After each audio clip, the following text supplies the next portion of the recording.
E com essa tarde, né, gostosa aí, tomara que já não tenha parado um pouquinho, né, porque não vai. Assim.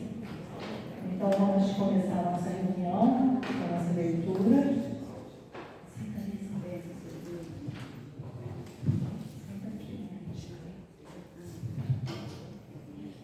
Nós vamos ler um livro da página do livro Sinal Verde, né? Pelo Espírito de André Luiz, através de Chico Xavier. Perante os outros. Nunca desestime a importância dos outros. Frequentemente só pensamos na crítica com que os outros nos possam alvejar, esquecendo-nos de que é igualmente dos outros que recebemos a força para viver. O auxílio ao próximo é o seu melhor investimento. Valorize os outros a fim de que os outros valorizem você. Pense nos outros, não em termos de angelitude ou perversidade, mas na condição de seres humanos com necessidades e sonhos, problemas e lutas semelhantes aos seus. Se a solidão valesse, as leis de Deus não fariam o seu nascimento na terra de duas criaturas, convertendo você em terceira pessoa para construir um grupo maior.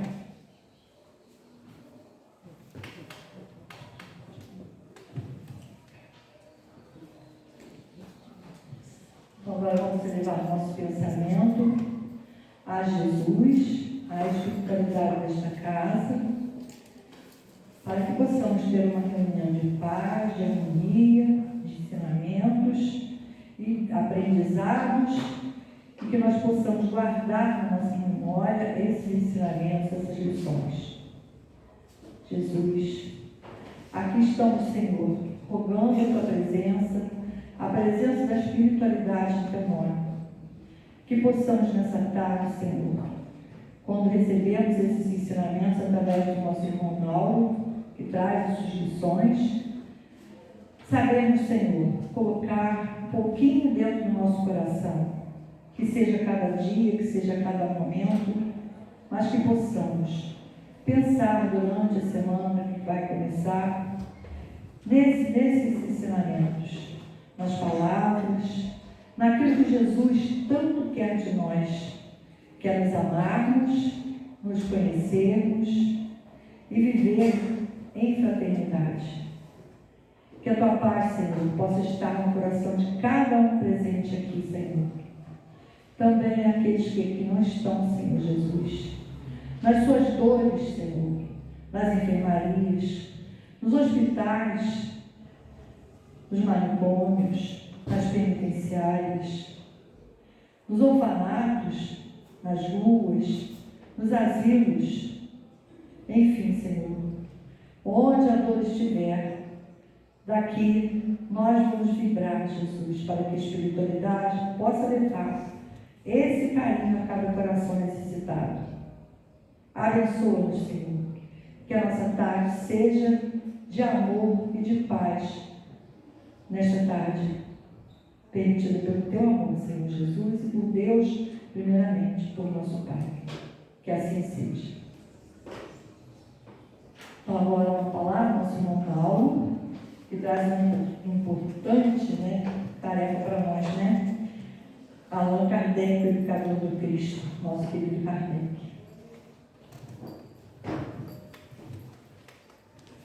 Que responsabilidade, Para falar sobre Kardec.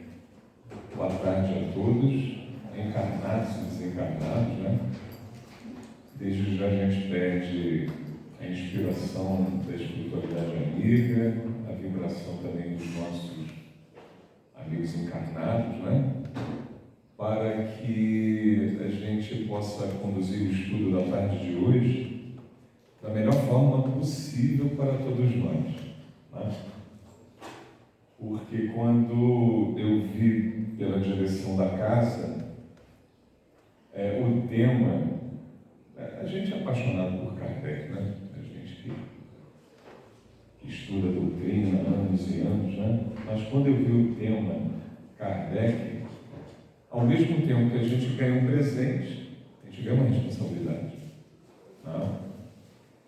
Falar sobre esse homem, Allan Kardec, Hippolyte Léon Denis Rivail, esse pedagogo francês, codificador da doutrina espírita, que veio preparadíssimo para tanto, homem de bem, homem que já nas suas existências passadas, ele se preparou e se fez preparado, né, também, para a grande missão que era a codificação da doutrina espírita, né? Que hoje é um grande legado da nossa humanidade, são os ensinos espíritas. A gente observa hoje, né, em muitos corações, nesse momento de transição, que em muitos corações tem um olhar de que algo está faltando. Né? Tem um olhar de uma necessidade de esperança, de amor, do porquê. Uma grande maioria procura entender, compreender Jesus. Eu passei a entender melhor Jesus depois que eu conheci Kardec. Depois que eu comecei a estudar Kardec. Acredito que é com a maioria de nós, espíritas. Porque compreender Jesus sem os ensinos de Kardec fica muito difícil. Fica abstrato, né? Jesus sem Kardec, para mim, é uma abstração. E nós, cristãos, nós temos uma responsabilidade maior. Especialmente nós espíritas. De nos tornarmos pessoas melhores para refletir um pouco de Jesus para esses corações sedentos de amor. E de Jesus é um grande compromisso que nós temos. De nos melhorarmos como seres humanos, tratando o nosso orgulho, o nosso egoísmo,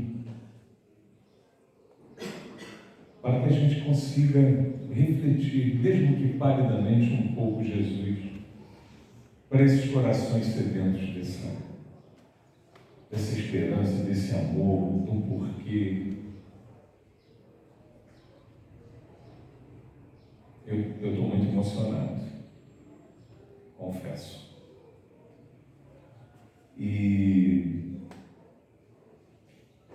a gente espera atender a plateia, né? Encarnada e desencarnada, nos atender também durante esses minutos que aqui iremos passar. Eu não sei se nós vamos conseguir passar todos os slides, né? Abordar tudo, porque é muito complexo, né? Esse tema a gente faz um congresso espírita. Então não é pretensão nossa abordar tudo, mas que a gente consiga abordar o essencial, né? Eu passo na mão aqui mesmo. Não está funcionando. Hã? Não está funcionando. Ah, tá. Tá ótimo. Então vamos caminhar um pouquinho aqui.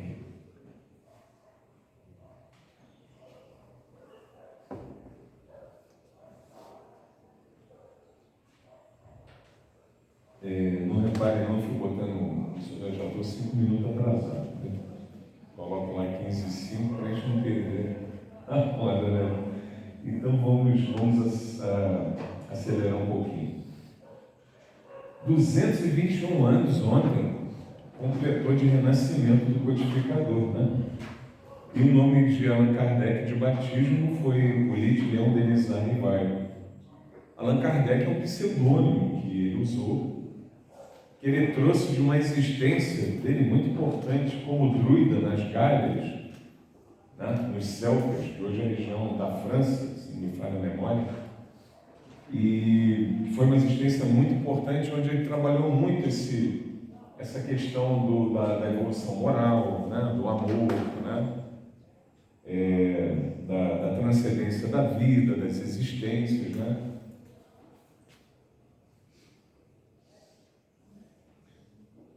Assim como os notáveis da nossa época, verdadeiros missionários do Cristo em várias áreas, Kardec foi ao seu tempo homem de bem, de elevada cultura, inteligentíssimo, missionário da terra e do céu. Da terra com a missão da educação e do céu com a grandiosíssima missão de trazer para a humanidade toda, os ensinos libertadores da doutrina espírita. Quem foi Allan Kardec? Né? Aí nós pegamos uma linha do tempo da vida e das obras de Allan Kardec. Isso aqui talvez a gente vai acelerar um pouquinho, porque não tem como mudar, né? É aquilo. Mas sempre que couber algum comentário, a gente com certeza nós vamos fazer. Infância e formação. Allan Kardec nasceu aqui entre nós em 3 de outubro, em Lyon, na França, de 1804. Ontem, 221 anos de comemoração do seu aniversário, né? Seu renascimento aqui entre nós. Entre 1815 e 1822, ele estuda na escola, uma escola de grandíssima importância para a missão que Kardec viria a ter depois, né? Como codificador da doutrina. Em Yverdon, né? Na Suíça, dirigida por Pestalozzi. Grande educador humanista, lá aprende métodos pedagógicos modernos e forma sua base racional e moral. Aí o Pestalozzi. Então o método pestalozziano, ele se baseava na educação integral do ser humano, desenvolvendo razão, moral e sentimento de forma harmoniosa. Ele se opunha à educação puramente memorística e autoritária da época. Então Kardec, ele teve essa formação pestalozziana, né? Que é diferente do que a gente... Está certo que hoje em dia a gente já tem alguns despertares para isso, mas a grande maioria, até por parte, né, nossa, né? A gente ainda vai para essa educação que vem de anos e anos, né? Agora imagina você receber uma educação dessa forma, a educação integral do ser humano, que visava desenvolver a moral, a razão moral e o sentimento. Então Kardec foi nessa linha de Pestalozzi. Depois ele veio a ser até discípulo de Pestalozzi, né? 3h15. Opa, entrei na hora. Casado com a Amélie Boudet, a querida Gabi, né? Chamada ela carinhosamente de Gabi. Amélie Gabriele Boudet, professora e escritora, ela o apoiou em todos os trabalhos, revisou textos e deu continuidade à difusão da doutrina do Espiritismo após a sua morte. Ela teve importantíssimo papel para que o Espiritismo não se dissolvesse, né? Para que desse realmente continuidade os estudos de Kardec, sobretudo a Revista Espírita. Ela tomou a frente dessa propagação, enfim.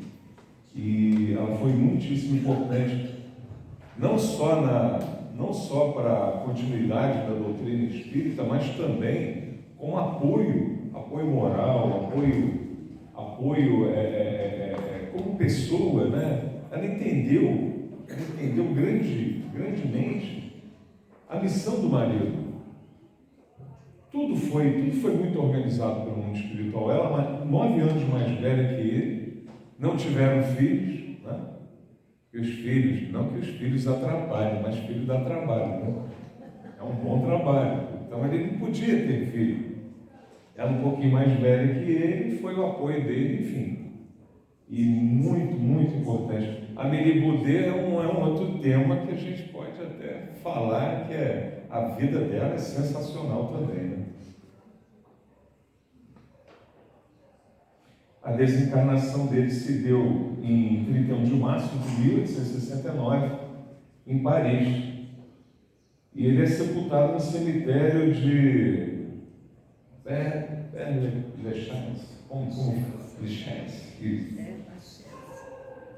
Como é que fala para a gente? Père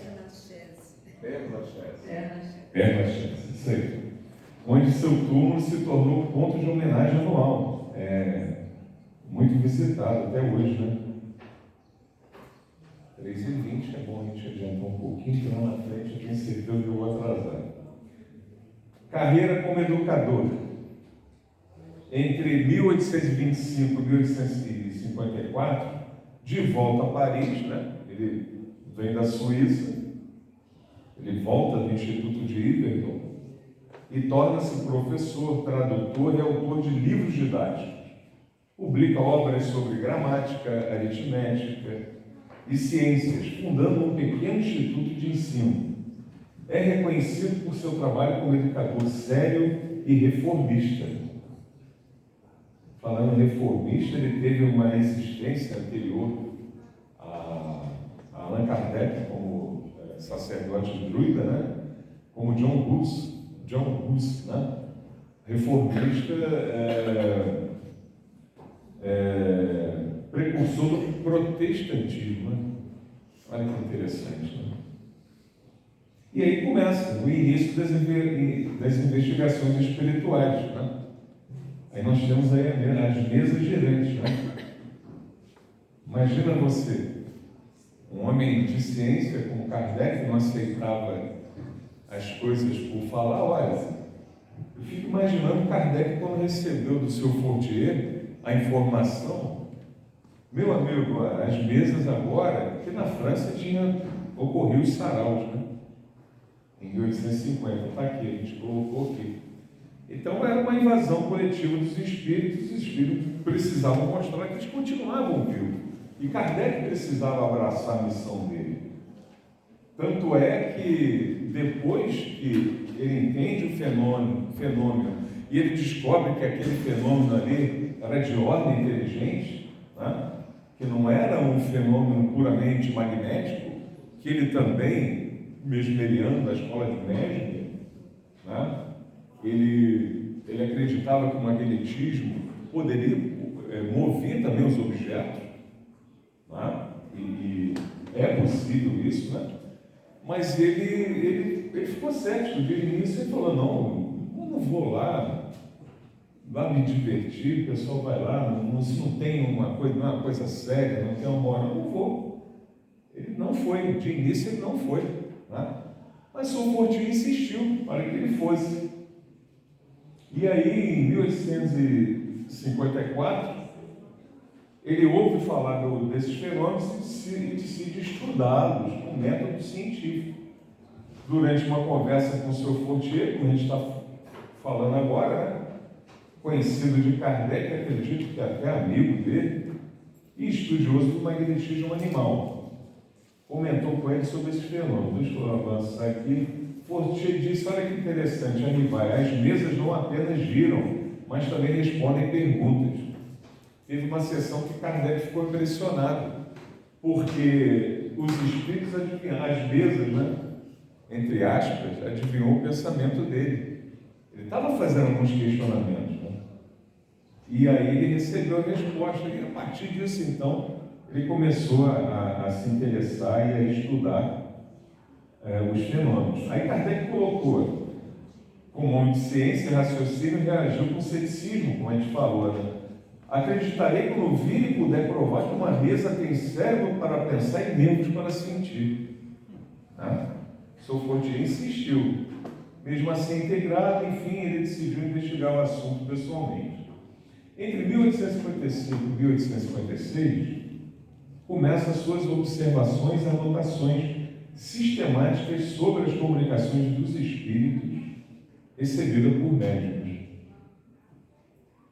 Aí Kardec começa, nesse momento, a assistir às reuniões, onde o fenômeno ocorria, inicialmente na casa de amigos, na família Baudin.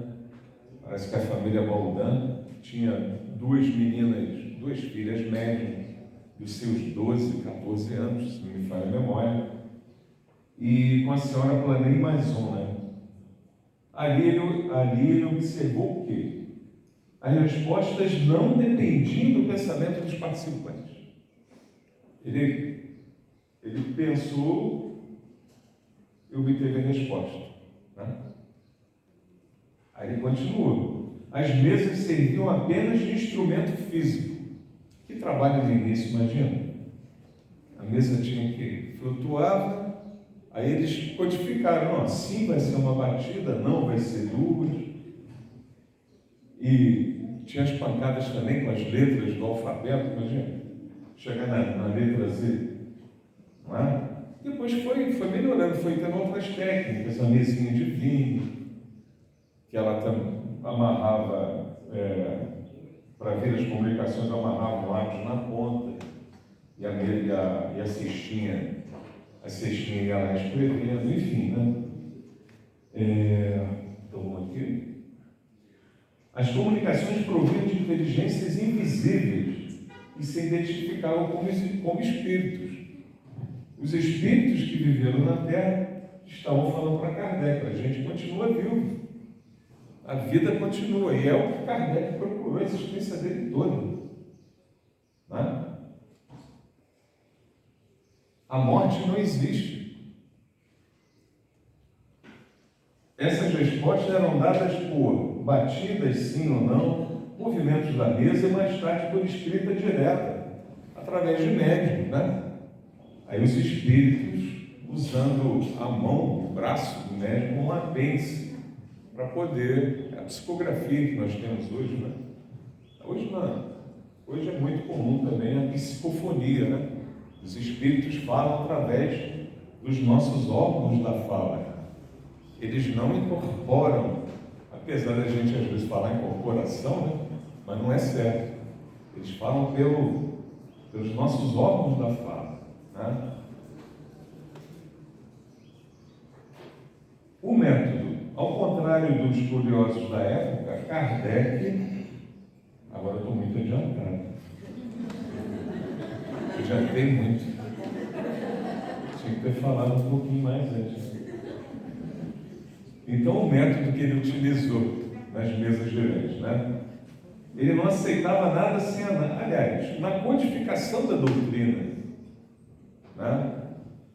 Ele submetia todas as mensagens a um processo de verificação e comparação, reuniu comunicação de diferentes médios. Isso é a universalidade dos ensinos dos espíritos, de diferentes médios e lugares, eliminou contradições e erros, selecionou apenas as mensagens com coerência moral, lógica e que tivesse universalidade, né?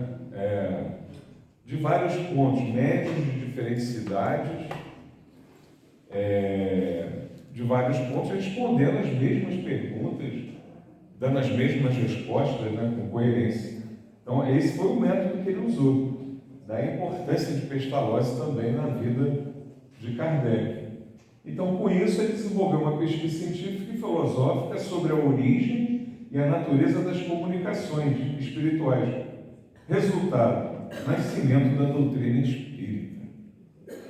Aí nós chegamos na codificação da doutrina espírita no dia 18 de abril de 1857, com o lançamento do Livro dos Espíritos, que a princípio teve 501 perguntas, né? Depois passou a ter 920, né? Na verdade são 919, né? Porque teve, acho que a 911 parece que não tem, né? Então agora vamos ver como é que se deu isso, a codificação do Espiritismo. Quando me tornei espírita, há quase 30 anos, eram esses os livros, essas capas. E eu lembro que no EJA, nossa, o Brau fez EJA aí com a gente, o nosso saudoso Epaminondas e Soares, né? Eles devem estar por aí. O nosso saudoso Epaminondas e Soares teve um estudo de grupo que nós fomos estudar o significado das capas. Olha que legal. E essas capas são muito expressivas, né? Não vamos entrar nessa seara, que aí eu vou me atrasar. Né? Mas está aí a codificação kardeciana. Em 18 de abril de 1857, ele publica o Livro dos Espíritos, assinalando pela primeira vez como Allan Kardec. Assinando como Allan Kardec. É o marco inicial da doutrina. Em 1858, funda a primeira casa espírita do mundo, a Sociedade Parisiense de Estudos Espíritas, e lança a Revista Espírita, que dirige até sua morte, e depois a Amélie Boudet prossegue, né? Em 1861 lança o livro dos Médiuns, Guia Prático e Teórico da Mediunidade, isto é, o livro que esclarece como ocorrem as comunicações entre os espíritos e os homens, descortinando a realidade do mundo espiritual e a atuação recíproca do mundo material. O mundo espiritual está aqui, né? Está aqui. Nós estamos entrelaçados, o mundo material e o mundo espiritual. Em 1864 ele publica o Evangelho segundo o Espiritismo, aplicando os ensinamentos morais de Jesus à luz da doutrina espírita. Em 1865 publica O Céu e o Inferno, abordando a justiça divina segundo o Espiritismo. E em 1868 publica a Gênese, tratando da origem do mundo, dos milagres e das profecias sobre a ótica espiritual. É demais, né? Mas vai ter conteúdo aqui, né? O maior legado de Kardec, com certeza, é a sua missão, a sua maior missão, que é a codificação da doutrina espírita ou doutrina dos espíritos ou espiritismo, né?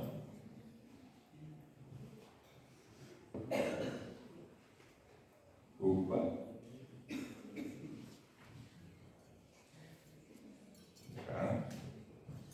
Aqui nós temos a CEPA, né? A CEPA espírita. É interessante, eu pesquisei, a gente sempre sabe, né, o que quer tratar, do que se trata a CEPA, né, o significado, mas para não perder a essência, a gente anotou, né? Essa CEPA foi inserida na primeira edição do Livro dos Espíritos, e ela tem um significado muitíssimo importante, que eu vou passar para vocês aqui agora.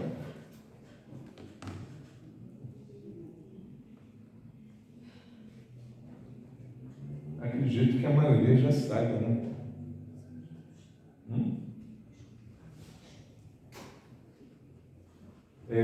Trata-se de uma ilustração mediúnica recebida por Allan Kardec, para Allan Kardec, né? E aparece na primeira edição do Livro dos Espíritos, de 1857. Esse desenho não é apenas decorativo, mas carrega um profundo simbolismo espiritual. O que representa o desenho da videira? No Espiritismo, a videira é uma metáfora para a relação entre o corpo, o espírito e a alma. Cada elemento da videira simboliza uma parte essencial do ser humano. A cepa, tronco da videira, representa o corpo físico. Os ramos simbolizam o espírito. A seiva representa a alma. Os cachos de uva são os frutos do trabalho espiritual, simbolizando o progresso e a evolução moral. Essa representação gráfica ilustra a interconexão entre o mundo material e o espiritual, enfatizando a ideia de que o espírito é a essência que anima o corpo físico. Interessante, né? Até aqui tudo bem, gente? Tranquilo? Não, a gente não está correndo, não. Oi, Bruno. Eu não sei se é no Jesus no lado, mas eu acho que é. Jesus falando com o discípulo, ele fala que a conquista do reino de Deus se compara ao crescimento de uma videira. Sim. A gente se eleva à medida que a gente se espalha, a gente vai ao encontro do próximo, né? Interessante, aí você mostrou essa... Sim. Desculpa, tá só... Não? A Isaura vai te chamar para fazer palestra. Isso é bom. Já chamei muitas vezes. Ele não quer fazer? Está igual o Fernando, né? Cadê o Fernando? Não passou aqui. Então, nós temos os 5 princípios. Vamos falar um pouquinho desses princípios básicos da doutrina, né? Primeiro, a existência de Deus, né? Nós acreditamos em Deus, né? Que a inteligência suprema do universo causa a primeira de todas as coisas, a primeira pergunta do Livro dos Espíritos. E Kardec tem o cuidado de colocar quem é Deus, né? Não quem é Deus. Né? Tem que saber que Deus podia ser comparado com pessoas humanas como nós, né? Imperfeitas, né? Ele é a perfeição absoluta, né? E aí lá está o complemento, é eterno, imutável, imaterial, único, onipotente, soberanamente justo e bom. Aí nós temos a imortalidade da alma, é o segundo princípio básico, fundamental da doutrina, né? Ou seja, depois que nós passamos a existir como espíritos, tá? Nós nos tornamos imortais, não eternos. Eterno é só Deus. Né? A gente passou a se tornar imortal. Depois de criado, o espírito, a criação é única, os corpos que são vários. Né? Não? Depois que a gente passou, o nosso princípio inteligente habitou os reinos inferiores da natureza, né? O reino mineral. Na verdade, não é questão de habitar. Ele desenvolveu, ele tomou as qualidades, o nosso princípio inteligente, a nossa essência toma das qualidades, lá do minério, do reino mineral, né? No reino vegetal, a intuição, a nossa intuição, o nosso instinto, o nosso pensamento já vem sendo trabalhado desde lá, no animal, a questão da conservação, para depois despertar no homem não, tá? Que seria o quarto reino. Vamos ver aqui o que nós colocamos aqui. O espírito é o ser essencial que sobrevive à morte do corpo físico. A vida continua em outra dimensão, onde o espírito colhe os frutos de suas ações, né? A gente recebe exatamente aquilo que a gente dá para o universo. É a lei de ação e reação atuando em nós. As leis de Deus, as leis divinas, estão em nosso ser. É um mecanismo divino. E toda vez que a gente erra, que a gente sai da lei de Deus, que a gente faz uma transgressão às leis que estão em nós, a gente precisa de reparar. A gente precisa se ajustar. É fato. Né? A morte não é o fim, é uma mudança de estado. Tem alguém aqui que está vendo na doutrina pela primeira vez, ou a casa pela primeira vez? É só levantar a mão. Não é todos já. A gente deve estar sentindo os desencarnados. A comunicação entre os espíritos e os homens é outra coisa natural. Né? Que, sem julgar, mas muitos ainda não acreditam no sistema, por teimosia, né? Mas a mediunidade comprova que essa relação entre os espíritos e os homens, ela existe. Aqui, por exemplo, né? Aqui a assistência está bem repleta. Nós temos quantas pessoas aqui? Umas 70, 80? 67? Então, no mundo espiritual, com certeza está notado. Né? Os relatos das obras de André Luiz, de Manuel Filomeno de Miranda, de André Luiz o espírito André Luiz através do Chico, e o Manuel Filomeno de Miranda através de Edivaldo, médium, né? Elas relatam lá a ambiência de uma casa espírita no mundo espiritual, né? Tem uma obra, vou tentar lembrar aqui, do Manuel Filomeno de Miranda, onde que o Dr. Bezerra de Menezes chega numa casa espírita que a assistência estava pequena dos encarnados. Mas que muitos... não é André Luiz, lembrei. André Luiz. Acho que se me falha a memória, entre a terra e o céu. Isabel, não é? A casa de Isabel. E aí André Luiz começa a relatar que ele começa a falar das faixas de proteção vibratória, né? Que tinha próxima à mesa de direção, uma mais distante, uma outra no portão, com os protetores, com os guardas espirituais, tomando cuidado para que entidades do mundo espiritual com má intenção de desorganizar não pudesse adentrar, somente aquelas que precisavam, monstros espíritos que iam ser atendidos nas reuniões mediúnicas à frente, na primeira faixa de proteção. Não é? Vários irmãos, né? Vários que iam ser atendidos. Aí daí a importância da gente lembrar também dos companheiros que partiram com carinho, colocar o nomezinho dele na reunião, né? Porque a gente carrega esses irmãos com a gente também. Né? Nós temos nossas companhias espirituais, todos nós, de acordo com o que vibramos, com o que sentimos, com o que sintonizamos, né? E isso é normal, Alguém pode pensar, isso é normal para vocês espíritas que já estudaram e tudo. Mas a gente tem um exemplo aí grande do Chico Xavier, né? Das cartas consoladoras. Hoje nós temos o nosso Orlando Noronha, que faz um trabalho belíssimo, né? Também das cartas consoladoras, comprovando essa comunicação. Vem espontaneamente uma comunicação para o seu José. Quem é? A mãezinha dele, a Dona Maria. Aí vem pelo médium que não conhece o seu José, nunca ouviu falar. Como é que eu vou entregar essa comunicação? Não, o endereço dele é tal, rua tal. Eu já assisti sessão que a médium deu o telefone e tudo. Liga para esse telefone. Você vai lá e entrega para ele. Traga lá para mim. E a pessoa não conhecia. Não?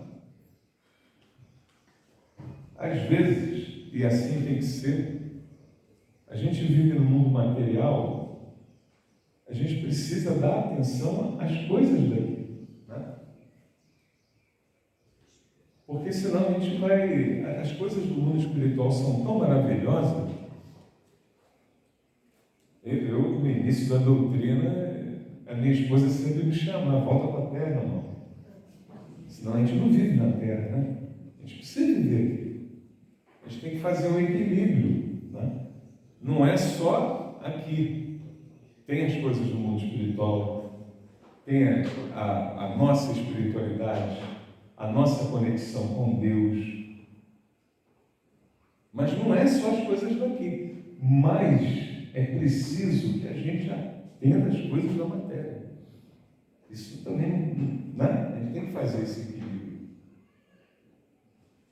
Então vamos ver o que coloquei aqui. Acho que agora eu me atrasei. Eu adiantei muito, né? O Espírito é o ser, isso já falamos, né? A vida continua em outra dimensão, onde o Espírito colhe os frutos de suas ações, já falamos. A morte não é a comunicação dos Espíritos e os homens. Os Espíritos podem se comunicar com os encarnados por meio dos médiuns.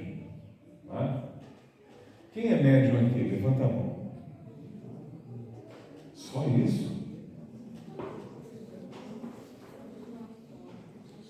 Todos nós somos médiuns, né? Tem uns que são extensivos, né?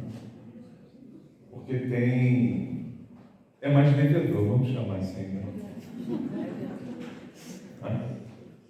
E quando a gente fala de médium, eu sempre lembro do Emmanuel, na obra Emmanuel, psicografada pelo Chico. Lá tem um tratado do que é ser médium, de quem são os médiuns. E ele diz lá que os médiuns são almas que erraram desastradamente, com erros clamorosos, e que receberam a mediunidade para se quitarem com esses erros do passado. Né? Ele não diz lá que os médiuns são pessoas fantásticas. Não, muito pelo contrário. E aí, a gente tem uma responsabilidade também com a mediunidade. Primeiro, sabendo que todos nós somos médios porque a gente é suscetível de receber as boas ou mais influências dos espíritos. Por isso que o somos. E aquele que tem um compromisso com a mediunidade, a gente precisa ter compaixão para com ele, tomar cuidado de não endeusar, né? Porque às vezes a gente, sem querer, a gente acaba endeusando os médios, né? Ele escuta os espíritos, ele vê, né? Ele escreve, deve ser uma pessoa maravilhosa. E não é. Maravilhoso é só Jesus, não é só Deus.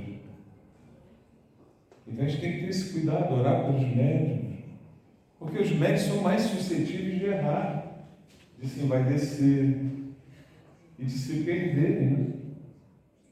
De se perder. Se alguém tem dúvida se é médio ou não, é só procurando se conhecer, né? Kardec dizia que tinha que testar, né? Tem que testar. E ninguém pode dizer, tu é médio, você é médio. Não é assim, né? Agora, a mediunidade com Jesus, o dai de graça, o que de graça recebeste, é algo fantástico. Aquele que consegue realmente vencer o assédio dos nossos irmãos obsessores, né? Aí eu digo, vencer o assédio do nosso passado, né? Eu fui obsessor, coitado. Tudo é obsessor, né? Tropecei. Às vezes eu não tomei cuidado, eu estou afoito, querendo chegar rápido, e fui eu que tropecei. Tá? Então essa comunicação é normal. É possível porque o espírito conserva a sua consciência e individualidade após a morte. E é tão lindo a comunicação mediúnica, né? Claro que a verdadeira, né? A gente também tem que tomar cuidado que Jesus nos alertou dos falsos profetas. Né? Bom, vamos caminhar aqui. Então esse é o fundamento do livro dos médiuns. A reencarnação. Alguém tem dúvida da reencarnação? Outro dia eu vinha no Uber, no motorista de aplicativo, não estou fazendo propaganda não, mas a gente veio conversando e ele me olhou assim, o irmão é evangélico?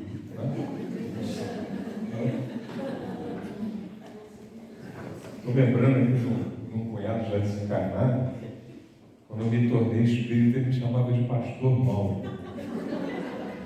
Que a gente muda, né? Né, mano? Tu não é mais aquele Braulio antes da doutrina, tem certeza. Às vezes volta. Oi? Às vezes volta. Então, a gente tem que cuidar, né? Um amigo meu ele fala assim, a gente tem que cuidar. Está cuidando? E é isso. Nós que não nascemos em berço espírita, né? Não existe isso, né? A gente não nasceu numa família espírita. A gente tem um antes e depois. O Mauro de antigamente Jesus, só o senhor na causa. Né? Nossa, como eu mudei. Como a gente muda, Braulio? Aí quando eu olho para frente assim, eu falei, Jesus, eu tenho que mudar muito mais ainda. É verdade.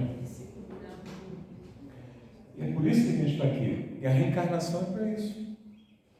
É para a gente se melhorar. Para a gente se evoluir. Quem é missionário aqui? Levanta a mão. Missionário. Quem é missionário aqui? Levanta a mão. Não? Você não é missionária? Quem é missionário? Levanta a mão. Missionário. Missionário, só tem aqui missionário com filhos. Também. Tem muitos aqui. Mas quem tem uma incumbência? Missionário é quem tem uma incumbência. Todo mundo, não é? Os desencarnados, todo mundo levantará a mão. Todos levantarão. A nossa grande missão é a paternidade, a maternidade, é uma missão sensacional. Mas a nossa grande missão aqui de espíritos encarnados e de desencarnados também, comprometidos com a terra é o quê? É de evoluir, é de se tornar melhor cada dia, se tornar um homem de bem, é deixar o homem velho para trás. Às vezes ele cisma de voltar, né? Opa, fica aí, não vem não, até aí tá bom, né? A gente tem os testes, né? Tem as provas. Como é que a gente é aprovado? Pela reencarnação. A gente é aprovado numa família, às vezes, que tem um ser difícil lá que nos prova mesmo. Um amigo de trabalho. Porque se a gente não passar por esses testes no mundo que a gente ainda se encontra, de provas, expiações e provas, como é que a gente vai saber se a gente venceu aquela dificuldade? Se a gente transformou um vício em virtude? Tem que passar pela prova. Eu tenho certeza que a maioria de nós queria navegar no mar tranquilo. Tá? Num mar nem tão alto, mas num mar tranquilo, de facilidade. Mas aí também não ia ter graça, porque a gente não ia evoluir o necessário, a gente não ia se ajustar com as leis divinas, né? Sobretudo no processo de reeducação. A reencarnação é um processo de reeducação. Não?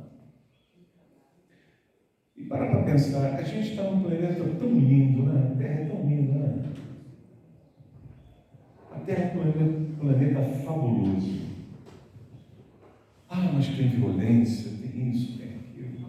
Tem.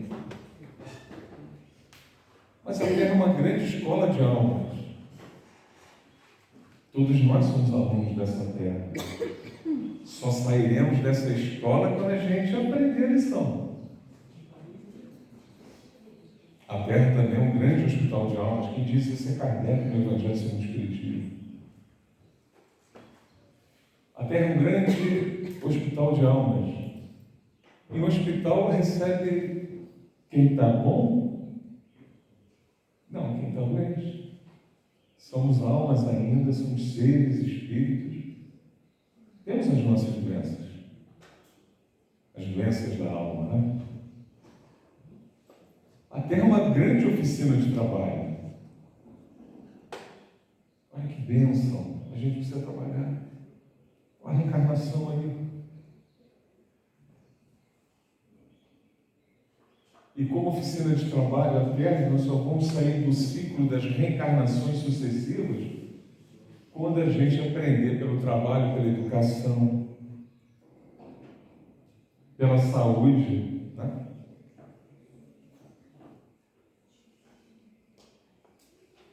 Aí vamos chegar um momento que a gente não vai precisar mais reencarnar para nos melhorar.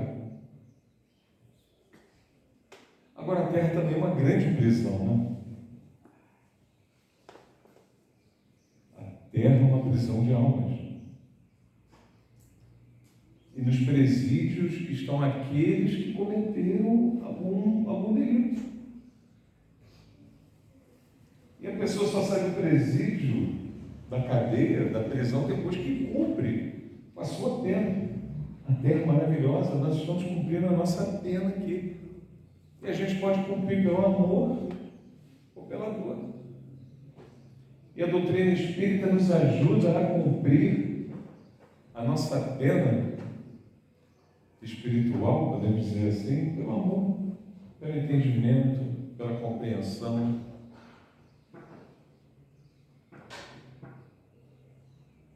Jesus, ele não escreveu nada, mas ele exemplificou tudo que a gente precisa. Fazer ao outro aquilo que você gostaria que te fizesse.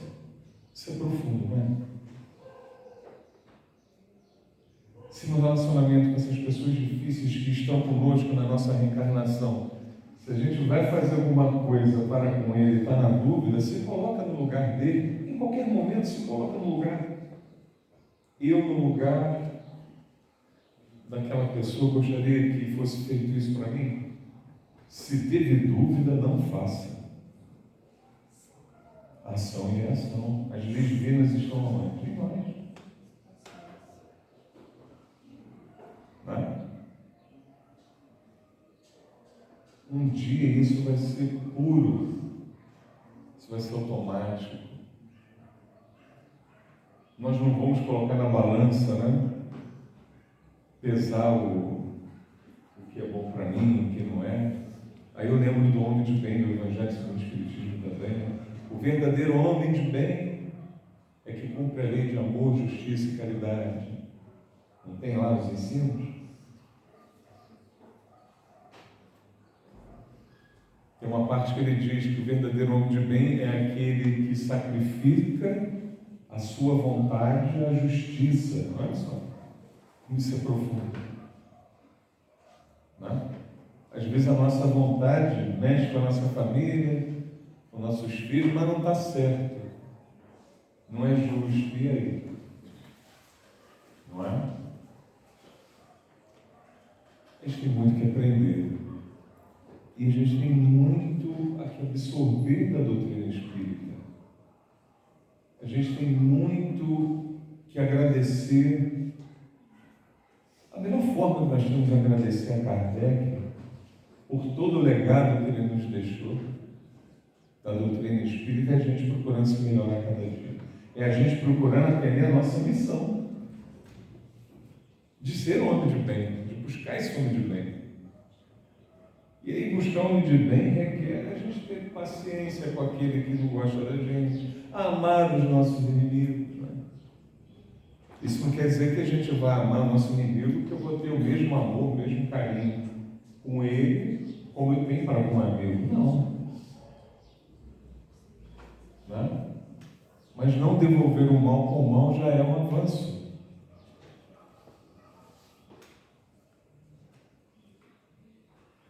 Cada espírito vive muitas existências corporais para aperfeiçoar-se moralmente e intelectualmente. A reencarnação é a lei natural de progresso e justiça divina, permitindo reparar erros e aprender por novas experiências. Nascer, morrer, renascer ainda e progredir sem cessar. Tal é a lei. Pluralidade dos mundos habitados. É o quinto princípio básico da doutrina espírita. Há muitas moradas na casa de meu pai. Não é só a terra que é um mundo habitado, né? Nós temos outros tantos planetas, outros tantos universos, planetas menos evoluídos do que o nosso, mais evoluídos. Temos as instâncias espirituais, as grandes cidades espirituais, como nosso lar, Alvorada Nova, e tantas outras, né? Que são espaços, que são mundos habitados, né? A Terra não é o único mundo habitado.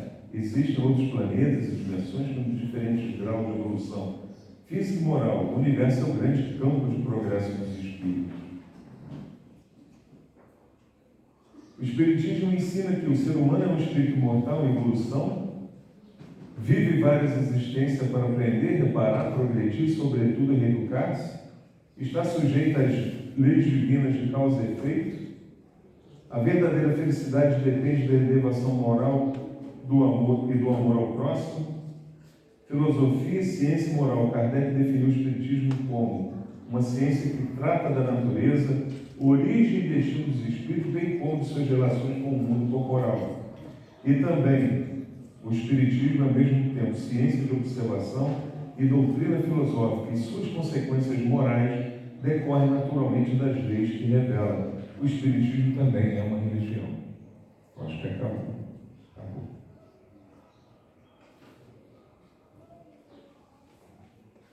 Tudo bem, gente? Agora a gente precisa botar em prática, né? Isso é difícil, né? Gente, era isso que a gente queria passar, mas o nosso profundo amor e gratidão a esse espírito Allan Kardec, nosso Kardec, que a gente possa, cada dia, em agradecimento a esse ser que foge até as palavras, né? Falar de Kardec foge as palavras, mas em agradecimento a esse legado que Ele nos deixou, essa fonte de água viva, né? Lembrei da música, lembrei do nosso Humberto. Eu até pedi um pouco a ele para cantar essa música, acabou que não consegui. Acho que a gente possa procurar cada dia ser melhor para nós e para o nosso próximo, assim homenageando ao nosso codificador da doutrina espírita, né? Salve Kardec, que Deus nos abençoe a todos. Eu entreguei 5 minutos. Obrigada, Malan, por tão grandes ensinamentos na trajetória da doutrina. E que a gente possa realmente, né, pensar bem, colocar em prática como que a gente precisa, né, dos conselhos, lembrar, né, no nosso dia a dia. Em especial naquela horinha que a gente está fora do equilíbrio normal nosso, né? Aí que a gente tem que lembrar. A doutrina nos ensina isso, eu devo fazer isso, eu devo falar isso. Então a gente tem que sempre pensar, né? Antes de eu passar, cá nós fazemos a nossa prece, pedir a Marcinha Daniela, que ela tem um recadinho do Tiago para passar para vocês.